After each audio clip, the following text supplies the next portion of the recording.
Saya coba simpulkan sebentar dengan cepat bahwa setelah selesai sholat yang ditutup dengan salam itu, Assalamualaikum warahmatullahi, Assalamualaikum warahmatullahi. Kata Al-Quran, jangan terburu-buru untuk beraktivitas yang lain sebelum Anda menyempurnakan satu amalan, yang amalan ini begitu dahsyat dalam pandangan Allah Subhanahu wa Ta'ala. Amalannya disebut dengan zikir. Di tulisan kami sudah disebutkan rincian amalan plus dengan dalil-dalilnya. Ya, saya persingkat. Tema kita adalah tentang amalan pasca salat. Di bagian kedua ini, baik, ini tema kita. Kemudian amalan besarnya adalah zikir.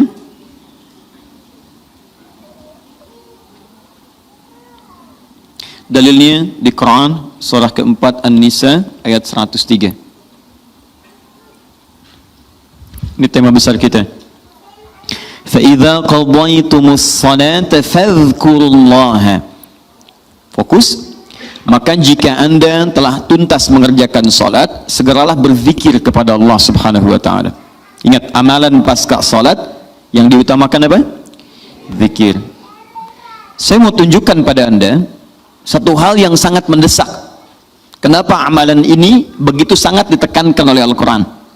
Bahkan saking ditekankannya, kata Allah, perhatikan kalimatnya, qiyaman, baik itu sambil berdiri, wa qu'udan, ataupun Anda punya kesempatan lebih lenggang duduk, wa 'ala junubikum, atau bahkan dalam keadaan Anda sedang payah pun untuk duduk atau bahkan berdiri, boleh sambil berbaring. Perhatikan, saking pentingnya amalan zikir ini, itu Al-Quran seakan menghadirkan semua situasi untuk menggunakan amalan ini. Ya, bukan tidak ingin menoleransi, tapi ada sesuatu yang penting di sini. Saking pentingnya seakan-akan kalau dalam bahasa yang lain, tolong jangan tinggalkan ini. Ya, kalau Anda memang buru-buru harus langsung bangkit pasca sholat, ada yang bahkan setelah salam subuh, Assalamualaikum, Assalamualaikum, saya harus kejar ke tempat pekerjaan, langsung mau berangkat. Nah, terburu-burunya Anda untuk mengejar pekerjaan itu tidak menghalangi Anda untuk berpikir. Kalau bisa sambil jalan pun zikir aja, ayo lakukan, kerjakan amalannya. Kalau Anda senggang, duduk dengan tenang, lakukan. Kalau amalan ini tidak penting, mustahil Anda diminta untuk mengerjakannya, sekalipun dalam pekerjaan yang sifatnya darurat Anda mesti lakukan. Paham sampai sini?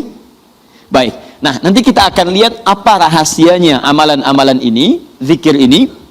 Kemudian kita nanti akan urutkan seperti pertemuan lalu telah saya turunkan beberapa bagian-bagiannya.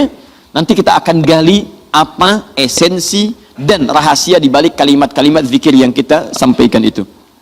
Baik, saya percepat. Zikir seperti pertemuan lalu adalah setiap aktivitas yang mampu mengingatkan dan mendekatkan kita dengan Allah Subhanahu wa Ta'ala. Jadi ada dua nih. Satu ingat, kedua dekat. Awas, ini selalu menyatu, terkait berkelindan, tidak akan pernah berpisah. Di orang yang ingat Allah pasti memiliki kedekatan dengan Allah. Jelas ya? Baik, jadi kalau cuma ingat tidak membuat dia dekat, ini bermasalah. Ketika seseorang ingat pada Allah, hubungannya menjadi dekat dengan Allah. Ketika menjadi dekat, maka dia akan dipelihara oleh Allah Subhanahu wa Ta'ala. Dipelihara dari maksiat dan segala yang menyulitkan dia dalam kehidupannya. Makanya mustahil ada orang berzikir tapi berbuat maksiat kepada Allah. Apa nih? Mereknya Akhir TV. Jangan, itu bir. Oh, pakai bismillah dulu lah, mungkin berkurang dosanya dikit. Enggak bisa. Jadi tidak akan bersanding taat dengan maksiat. Anda ingat Allah, mustahil berbuat maksiat. Ya, maaf, seorang karyawan yang ingat Allah tidak akan bermaksiat dalam pekerjaannya. Seorang ibu istri yang ingat Allah tidak akan bermaksiat dalam rumah tangganya. Seorang anak yang ingat Allah tidak akan pernah bermaksiat dalam kehidupannya.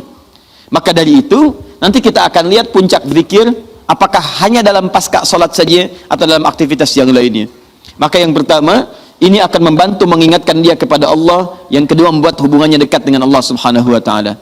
Nah, amalan ini ada setidaknya 6-7 amalan. Hari ini saya janjikan untuk mengurutkan amalan-amalan ini. Ya, saya ingin tes dulu apakah Bapak Ibu masih ingat atau tidak. Satu apa? Istighfar. Istighfar. Saya tuliskan satu, istighfar. Apa dalilnya? Cepat saja, kalau tidak tahu katakan apa? Allahu a'lam. Baik, masih ingat? Saya sebutkan kemarin hadis Nabi di riwayat Muslim hadis 591. Masih ingat? Baik, ini ada istighfar. Baik, yang kedua apa? Allahu a'lam. Enggak ada, Bu, Allahu a'lam. Baik. Assalamualaikum warahmatullahi wabarakatuh. Assalamualaikum warahmatullahi wabarakatuh. Astagfirullah, astagfirullah, astagfirullah. Allahu a'lam, Allahu a'lam. Enggak ada. Baik. Baik, kita lihat ini istighfar atau masuk kepada kalimat thayyibah. Dalilnya Quran surah keempat ayat 103, kan? Kemudian yang kedua, bisa juga bacaan Al-Quran. Bacaan Al-Quran. Baik, Quran surah ke-15 dalilnya ayat ke-9. Ya inna nahnu nazzalna dzikra. Kami telah turunkan Al-Quran sebagai zikir. Jadi kalau Anda baca Al-Quran, itu Anda sedang berzikir. Kemudian bisa juga hafalan Al-Quran. Anda menghafal misalnya. Baik.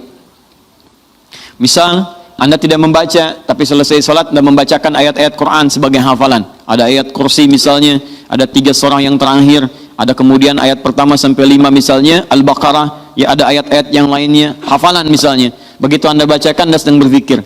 Dalilnya Quran surah ke-54, ayat 17, ayat ke-22, ayat 32, ayat ke-40. Ketika Allah menyebut para penghafal Quran, menyebutnya dengan proses berzikir. Walaqad yassarnal Qur'ana lidzikri.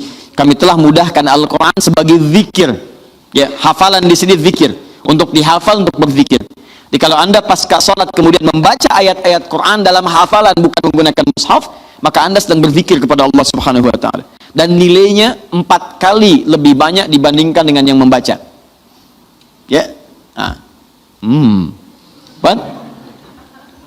Doa itu juga sebagai zikir.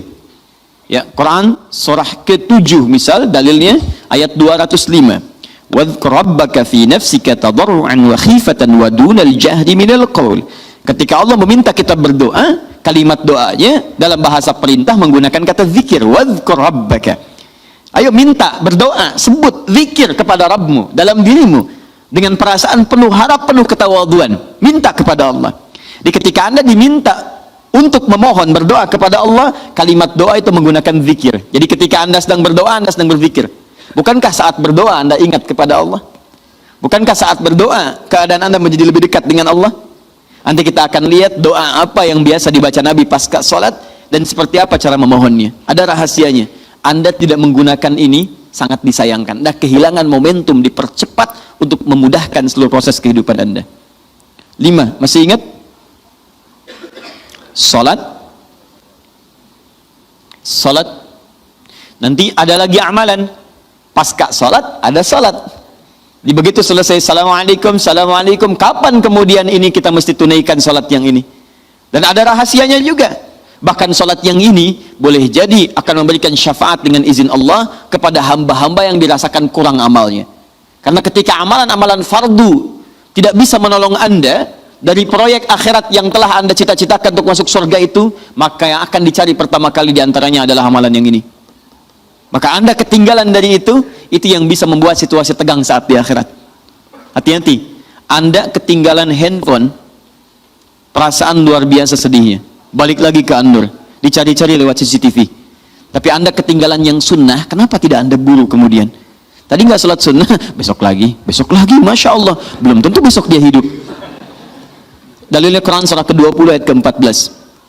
Ya, innani anallahu la ilaha illa ana fa'budni wa aqimis salata lidzikri.